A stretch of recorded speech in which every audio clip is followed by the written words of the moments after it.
नमस्कार, lead India के finance manager में आपका बहुत बहुत स्वागत है। मैं हूं डॉक्टर तरुणा एस गौड़। जैसा कि इस प्रोग्राम के नाम से ही पता चलता है कि हम फाइनेंस पर डिस्कस करते हैं और हमारे साथ जो एक्सपर्ट होते हैं वो आपको बताते हैं कि आप अपनी वेल्थ को, अपने पैसे को कहाँ इन्वेस्ट करें, किस तरीके से इन्वेस्ट करें। हमारे साथ आज विकास अरोड़ा जी हैं जो wealth management firm Uni Assurance में लगभग 20 सालों से अपनी सेवाएं दे रहे हैं और लोगों को बता रहे हैं कि वो अपनी वेल्थ को कैसे बढ़ाएं। विकास जी, आपका बहुत बहुत स्वागत है। नमस्कार ma'am, thank you so much. आज का जो हम विषय ले रहे हैं वो बहुत ही रेलेवेंट है, अभी बहुत चर्चा में भी है। ऐसा है कि जब से सरकार नई बनी है तो एक र्यूमर सी है कि अब शेयर मार्केट डूब जाएगा, जैसा कि राहुल गांधी जी ने भी उठाया कि शेयर मार्केट में बहुत बड़ा घोटाला होने वाला है। इस पर आप क्या कहेंगे? देखिए मैम, इस बारे में मेरा ये कहना है कि शेयर मार्केट जो है ये बिल्कुल सही बात है, वो सेंटिमेंट्स पे चलती है, इमोशंस पे चलती है।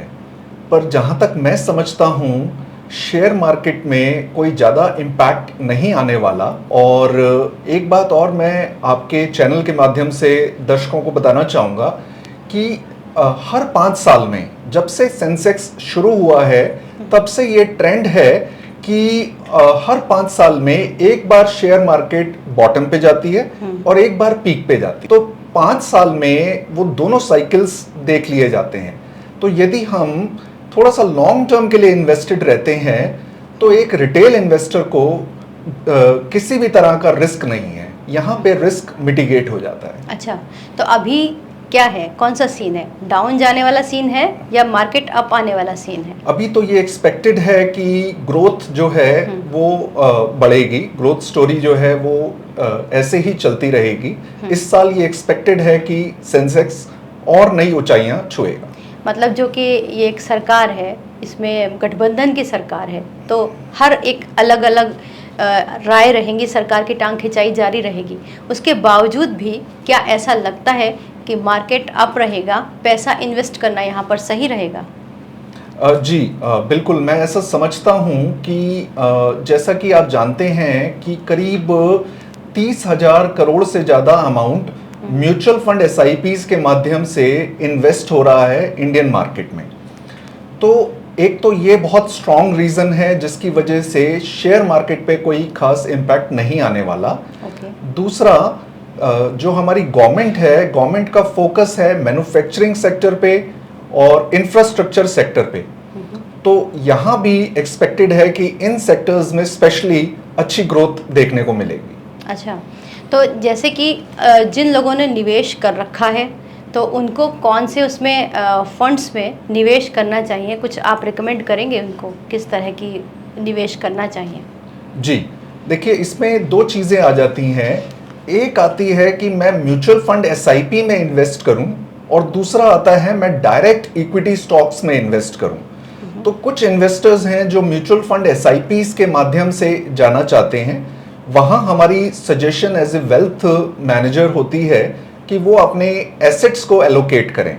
सारा पैसा इक्विटी में डालने की जगह कुछ पैसा इक्विटी में डालें और कुछ पैसा डेट फंड में लगाएं।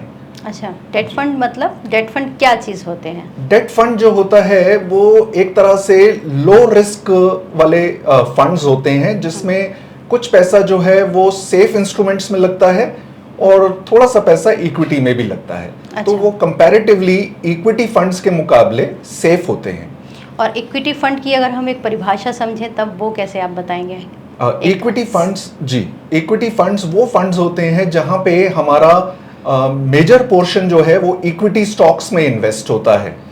तो या तो हम डायरेक्ट इक्विटी स्टॉक्स में इन्वेस्ट कर सकते हैं, फॉर एग्जांपल हमने टाटा का शेयर बाय कर लिया, फॉर एग्जांपल हमने रिलायंस में इन्वेस्ट कर लिया या अडानी में इन्वेस्ट कर लिया, या हम म्यूचुअल फंड में इन्वेस्ट करते हैं, उसमें इक्विटी स्टॉक्स में इन्वेस्ट करते हैं जहां पे एक फंड मैनेजर एलोकेटेड होता है हर AMC के साथ, जिसको 20, 25, 30 साल का एक्सपीरियंस होता है। तो उसके एक्सपर्ट गाइडेंस में हम पैसे को इन्वेस्ट करते हैं और ये डिसाइड वो फंड मैनेजर करते हैं कि हमें कौन से स्टॉक्स में इन्वेस्ट करना है, कब करना है, कितना करना है, कब निकालना है और कब प्रॉफिट बुक करना है। तो जो अभी के समय में स्टार्ट करें तो जैसे कि आपने बताया म्यूचुअल और इक्विटी, तो किससे स्टार्ट लेना चाहिए एक नए निवेशक को? देखिए, नए निवेशक को हमेशा जो है मेरा सजेशन ये रहता है कि म्यूचुअल फंड एसआईपीज के माध्यम से इन्वेस्टमेंट करना चाहिए।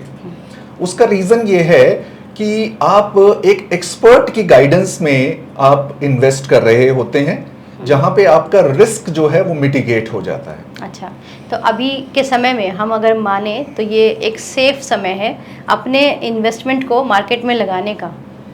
देखिए, यदि आप मिनिमम 5 इयर्स का होराइजन लेके चलते हैं, यानी कि आप मिनिमम 5 साल इन्वेस्टेड रहना चाहते हैं, तो मैं समझता हूं कोई भी टाइम राइट टाइम है म्यूचुअल फंड एसआईपीज में एंटर करने का। ओके, तो मतलब ड्यूरेशन पर ज़्यादा डिपेंड करता है। अगर हम ड्यूरेशन मान लीजिए 5 इयर्स की रखते हैं, तो हमारा मिनिमम इन्वेस्टमेंट कितना हो कि हमें 5 इयर्स में एक अच्छा बेनिफिट मिले?